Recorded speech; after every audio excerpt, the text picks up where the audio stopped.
Hello दोस्तों, कैसे हैं आप सब। हमारी कहानियां देखने के लिए हमारे चैनल को सब्सक्राइब कीजिए और हाँ, बेल आइकॉन पर क्लिक करना मत भूलिएगा। आओ बहू, इस घर में तुम्हारा स्वागत है। ये कहकर अंजलि कलश गिराकर अंदर आती है, जहाँ उसकी सास उससे कुछ रस्में करवाती है। सारी रस्में होने के बाद अविनाश बेटा जा, बहू को कमरे में ले जा, वो भी थक गई होगी ना।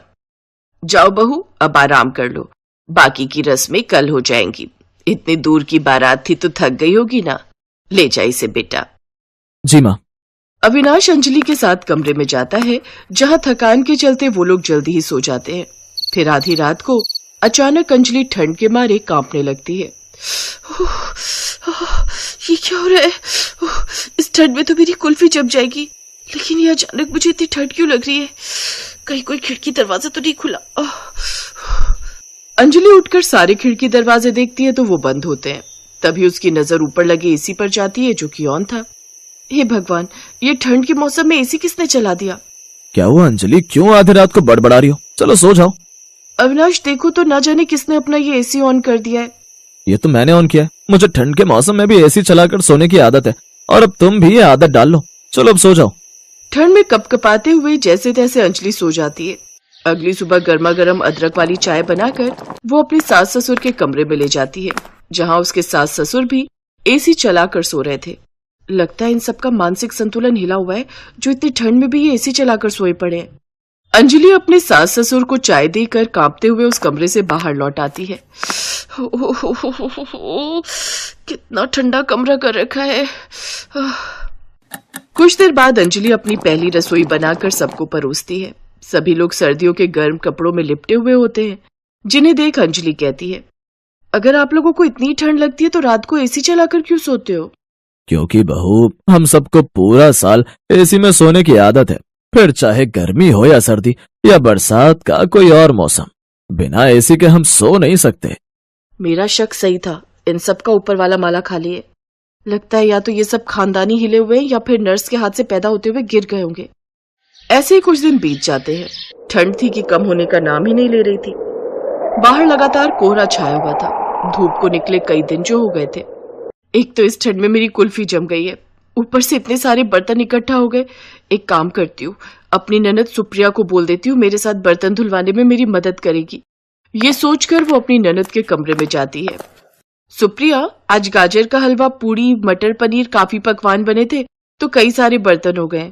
चलो ना, मेरे बर्तन धुलवाने में मदद कर दो। ना भाभी ना, इतनी ठंड में मैं तो पानी में हाथ नहीं डाल सकती। इतनी ठंड लग रही है तो फिर ये एसी चलाकर क्यों बैठी हो? ओफो, कितनी बार बताया आपको कि एसी के बिना हम नहीं रह सकते।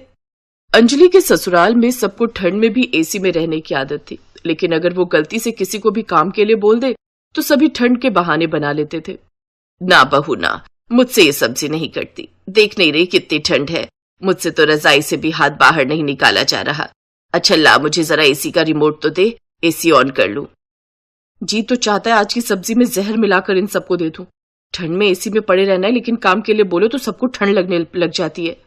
अब अंजलि खुद ही सारा दिन घर का काम करती रहती और रात को बिस्तर पर सोने जाओ तो एसी के कारण उसे ठीक से नींद नहीं आती। अविनाश जी, आप ये एसी बंद कर दीजिए ना, मुझसे ये एसी की ठंड अब बर्दाश्त नहीं होती।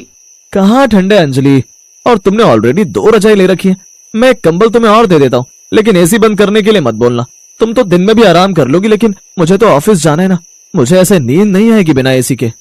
अंजलि का पति उसकी एक नहीं सुनता, जिसका नतीजा ये हुआ कि अगले दिन से अंजलि को ढेर सारी छींकें आने लगी। वो लगातार छींकें मारती जा रही थी। बस अब बहुत हुआ, अब और नहीं। अगर मैंने इन लोगों को सबक नहीं सिखाया तो मेरा भरी जवानी में ही राम नाम सत्य हो जाएगा। बड़ा शौक है ना इन लोगों को ठंड में भी एसी चलाकर सोने का। अब इन्हें बताती हूँ कि ठंड होती क्या है, लेकिन पहले खुद के लिए गर्मा गर्म अदरक वाली चाय बना लूं। अंजलि अदरक वाली चाय बनाकर पीती है, जिसके बाद सबको नाश्ता परोसती है। लेकिन ये क्या, आज तो नाश्ते में गर्मियों वाला नाश्ता था। वो सबके लिए नाश्ते में ठंडा ठंडा बनाना शेक, उसमें आइसक्रीम, कस्टर्ड और ठंडी बर्फ डालकर डाइनिंग टेबल पर रख देती है। भाभी, ये जनवरी का ठंडा महीना चल रहा है, कोई गर्मियों का अप्रैल मई नहीं जो आप ये गर्मियों वाला नाश्ता ले आई। आप लोग जब इतनी ठंड में भी एसी चलाकर सो सकते हैं तो फिर ये ठंडा नाश्ता क्या चीज है? करिए नाश्ता। ठंड में आइसक्रीम डला शेक पीने का भी एक अपना ही अलग मजा है। उफ, ये ठंडा नाश्ता करके तो मेरे दांत ही बजने लगे। अभी तो देखते जाइए आगे आगे होता है क्या।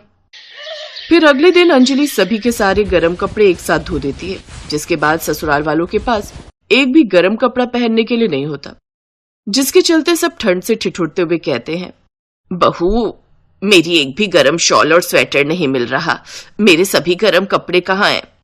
हाँ भाभी, मेरी भी कोई सॉक्स कैप या स्वेटर नहीं मिल रही है। मेरी अलमारी में भी मेरी लोई और गर्म टोपी नहीं है। अंजलि, मेरी भी जैकेट जीन्स कुछ भी नहीं है। अरे आप लोगों को ठंड कहाँ लगती है? जब आप लोग 8-9 डिग्री में भी एसी में सो सकते हैं तो फिर आपको ठंड कहाँ लगती होगी? उसकी बात का कोई जवाब न देकर वो सभी रजाई में बैठ जाते हैं। उधर अंजलि भी अपनी हरकतें जारी रखती है। वो घर का गीजर कनेक्शन भी काट देती है, जिससे अब सबको न चाहते हुए भी ठंडे पानी से ही नहाना पड़ता है। हे भगवान, ऑफिस के लिए लेट हो रहा है। ऐसा करता हूँ, अब जल्दी मैं ठंडे पानी से ही नहा लेता हूँ। अविनाश ठंडे पानी से ही नहा लेता है। मेरी तो समझ में नहीं आ रहा, सबका गीजर एक साथ कैसे खराब हो गया। ठंडा खाना खाने और ठंडे पानी से नहाने के कारण, साथ ही ठंडे एसी की हवा में सोने के कारण अब उन सबकी तबीयत काफी खराब रहने लगती है। अंजलि जल्दी से डॉक्टर को फोन करती है। इन सबकी बॉडी का टेम्परेचर तो काफी गिर चुका है। इन लोगों ने क्या कोई ठंडी चीज खाई थी? जल्दी से इन सबको अस्पताल में भर्ती करना होगा। डॉक्टर, ये लोग ठंड के इस मौसम में भी एसी चलाकर सोते हैं। ये लोग मेरी बात बिल्कुल नहीं सुनते। क्या एसी? आप सब लोगों का दिमाग खराब तो नहीं हो गया? आप सबकी बॉडी का टेम्परेचर फ्रीज होने की कगार पर है। आप सबको गर्माहट की काफी जरूरत है, साथ में मेडिसिन की भी। अगर आप लोग एक और बार एसी में सोए तो फिर कभी उठ नहीं पाएंगे। उन सबको जल्दी से अस्पताल ले जाकर आईसीयू में एडमिट कर दिया जाता है। 2-3 दिन हॉस्पिटल में रखने के बाद उनको डिस्चार्ज कर दिया जाता है। घर आते ही अविनाश सबसे पहले एसी का तार निकाल देता है। अरे ये क्या कर रहे हैं आप? ऐसे तो एसी चलेगा ही नहीं। हाँ तो हम लोग पागल थोड़ी ना है जो एसी ठंडी के मौसम में भी चलाकर सोएंगे। हम लोगों को मरना थोड़ी है। बिल्कुल ठीक कह रहा है बेटा, अब एसी चलेगा तो सिर्फ गर्मियों में, सर्दियों में नहीं। निकाल बेटा, सभी एसी के तार निकाल दे। अंजलि अब मन ही मन खुश थी कि कम से कम अब उन सब की ठंड में एसी में सोने की आदत तो छूटी।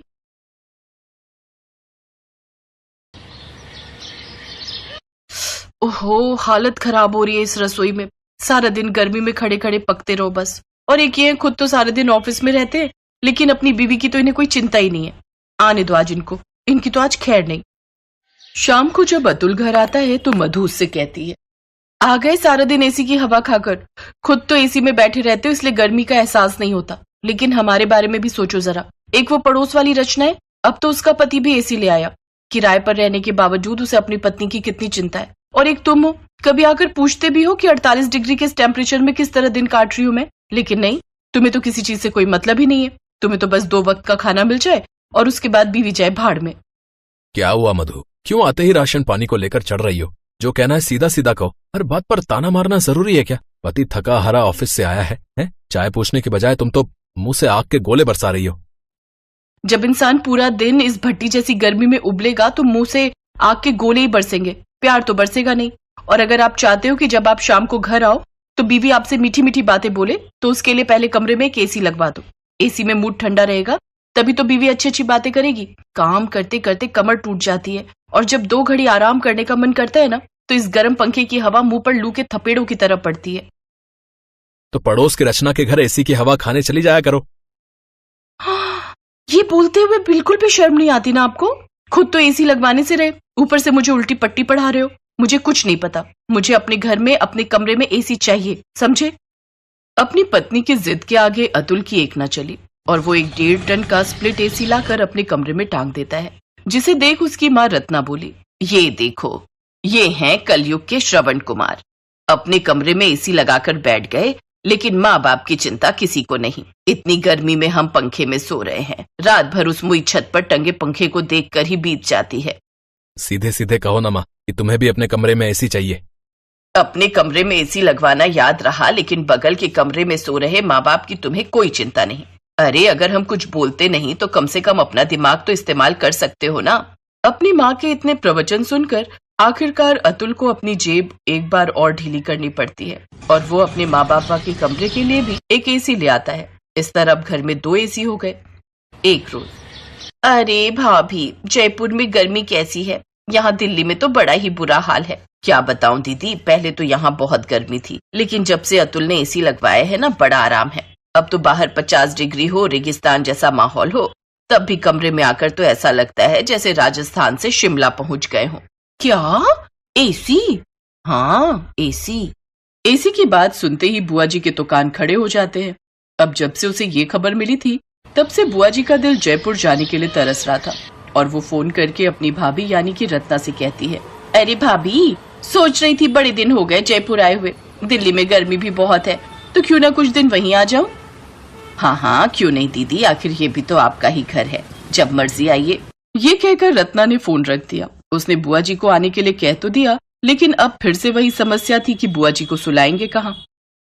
हम दोनों के कमरों में तो एसी है, लेकिन हाल में जहाँ गेस्ट का बेड लगा है वहां तो कोई एसी है ही नहीं।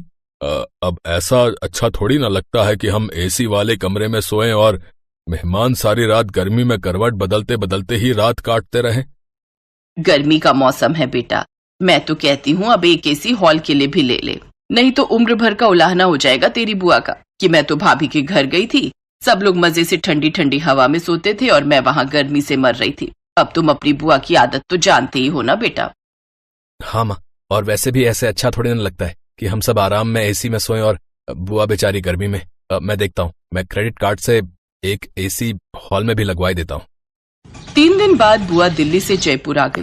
एक रोज, ये क्या है मधु बहू, रोज रोज तुम ये भिंडी बैंगन कद्दू बस यही सब बनाकर खिलाती रहती हो। ये सब तो अपने सास ससुर को खिलाया करो, मेरे लिए तो कुछ अच्छा सा जैसे छोले भटूरे बनाकर खिलाया करो।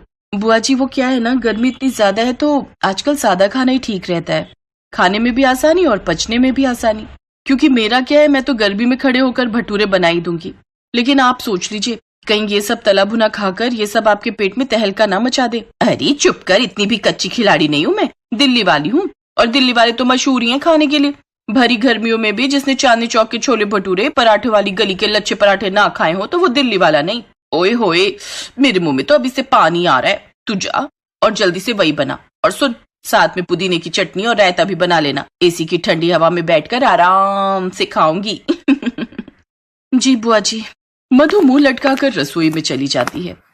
बुआ नहीं हो गई आफत हो गई, जब से आई है बस ऑर्डर पर ऑर्डर किए जा रही है।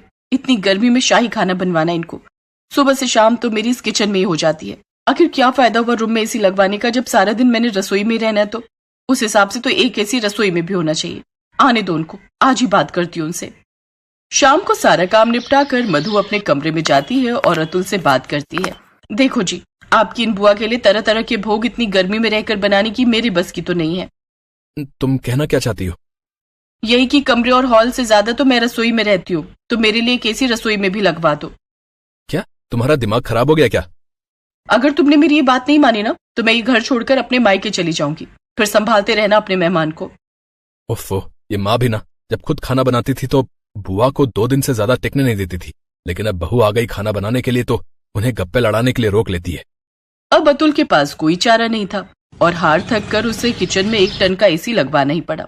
अब घर में 4 एसी हो गए, जिसे देख बुआ ने कहा, ये आजकल की बहुओं से ना घर में रहकर रसोई में खड़े होकर खाना भी नहीं बनता, इनकी रसोई में भी एसी चाहिए। एक हम थे जो गांव में रहते थे तो कड़ी धूप में भी सारा दिन खेतों में काम करते थे। बुआ की बात सुनकर मधु मुंह बनाकर चली जाती है।